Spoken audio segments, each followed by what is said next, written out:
Rosa foi enterrado agora há pouco no estado de Goiás. Os nossos repórteres acompanharam uma cerimônia muito restrita a pessoas próximas de Lázaro.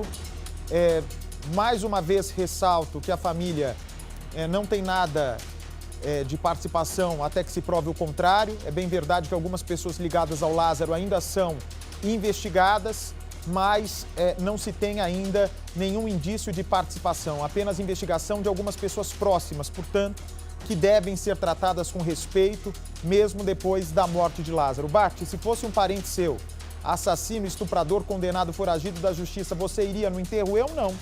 Eu não iria. Eu não iria. Acho que o pai foi até muito generoso, inclusive, de assinar procuração para fazer o enterro desse sujeito. Da mesma maneira que ninguém escolhe filho, ninguém escolhe irmão, mas você pode escolher se você vai andar do lado do bem ou do lado do mal. E o Lázaro escolheu andar no caminho das trevas, e é para as trevas que ele vai. O Aline Barcelos nos traz as informações agora ao vivo, direto de Goiás, os detalhes dessa cerimônia, o país todo combate com a Record, com Percival, com o melhor time de jornalismo da televisão brasileira. Aline Barcelos é a repórter. Fala, Aline. Bate, o corpo chegou por volta das 15 horas, né, no cemitério onde foi feito o enterro. Uma cerimônia bastante simples, né, durou cerca de 30 minutos e tinha mais ou menos umas 10 pessoas, né.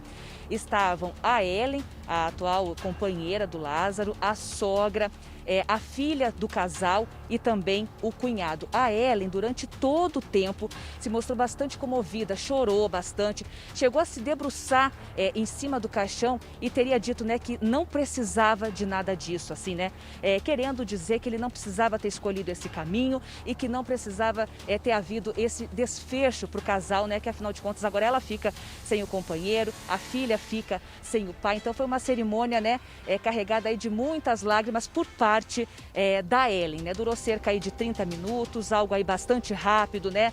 Nem os pais do Lázaro, né, foram ao enterro, nem a mãe e nem o próprio pai, né, que a gente já havia conversado com ele anteriormente. Ele chegou a pedir desculpas várias vezes por ter colocado o Lázaro no mundo. Enfim, é uma situação bastante dramática, mas ele foi lá, assinou os documentos, permitiu que esse enterro fosse feito. E esse enterro só ocorreu, Bate, por causa do advogado da família do Lázaro, né? Lembra que a mãe e a esposa, a Ellen, a mãe dela, haviam procurado um advogado chamado Wesley Lacerda. Pois bem, foi ele que custeou, junto com a funerária, né, os custos, os valores para que esse velório, para que esse enterro pudesse ter sido feito. O Lázaro vestiu uma camisa social branca, estava no caixão, tinha um visor ali para que os parentes ali pudessem se despedir. Estava bastante maquiado e foi assim, com essa forte comoção por parte da Ellen, que ocorreu esse enterro. Bate, não foi no mesmo cemitério do irmão, né? Foi no cemitério da cidade de Cocalzinho. Ontem o corpo deixou o IML, não sabia ali aonde que seria feito esse enterro, mas foi no cemitério de Cocalzinho e não ao lado do irmão, como, né, havia aí a expectativa, como a gente até tinha comentado, que poderia haver essa possibilidade, mas a família preferiu fazer o enterro, fazer o velório no cemitério de Cocalzinho. Bate. Muito bem. Percival de Souza, pode encher a tela, por favor. Nem a mãe do Lázaro foi, hein, Percival? Eu pensei que fosse a única pessoa que fosse comparecer ao enterro do Lázaro, fosse a mãe, mas foi a esposa do Lázaro.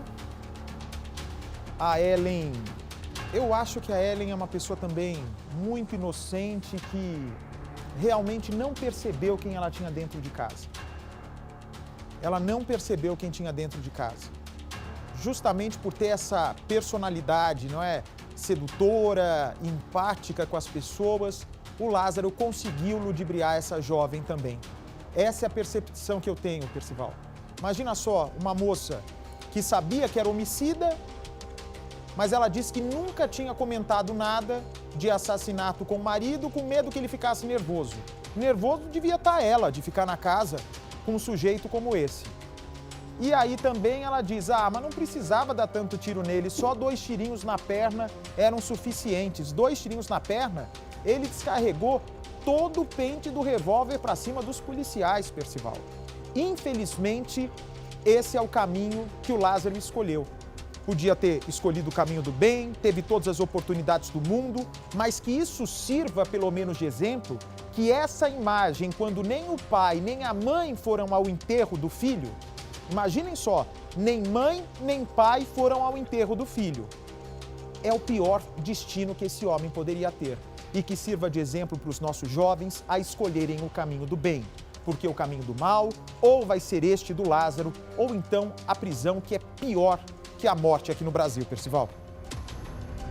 Você vê que é um momento de muito constrangimento para os familiares, é um momento de vergonha de enfrentar a situação, receio até de fazer o sepultamento num determinado lugar, porque sabe que o Lázaro atraiu todas as iras, todas as atenções, todas as repulsas por tudo o que ele fez. O que Lázaro fez ao longo da vida é extremamente cruel. Quer dizer, uma das últimas vítimas, a dona Cleonice, lá em Ceilândia, no Distrito Federal, além de ser despida e levar tiros na nuca, teve uma orelha cortada, uma orelha decepada. Quer dizer, Lázaro era um homem sem piedade. Agora, para o ser humano, Bate, esse é um momento de um grande teste. Quer dizer, a luta entre o bem e o mal é uma luta permanente. O Dostoiévski escreveu isso, o grande escritor russo. E essa luta, Bate, é travada dentro do coração das pessoas, o coração do homem. Você que escolhe o que fazer. É uma luta difícil. Agora, Deus é amor, Deus é o bem. O mal é representado de várias maneiras e um dos representantes, lamentavelmente, foi o Lázaro. Então, pai e mãe tiveram vergonha na hora do sepultamento do filho que haviam gerado. Sem dúvida, Percival. Coloca a foto do Lázaro aqui, vem para cá, por favor. Ele, inclusive, chegou hoje uma informação por meio do delegado Kleber, ele obrigava as vítimas a segurarem o espelho para ele se olhar enquanto fazia a barba.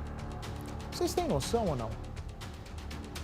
O homem, durante um assalto com refém, um estuprador, um homicida, a polícia já tem até informações de quanto ele ganhava para matar as pessoas, aqueles R$ 4.400 que ele tinha no bolso não era por acaso.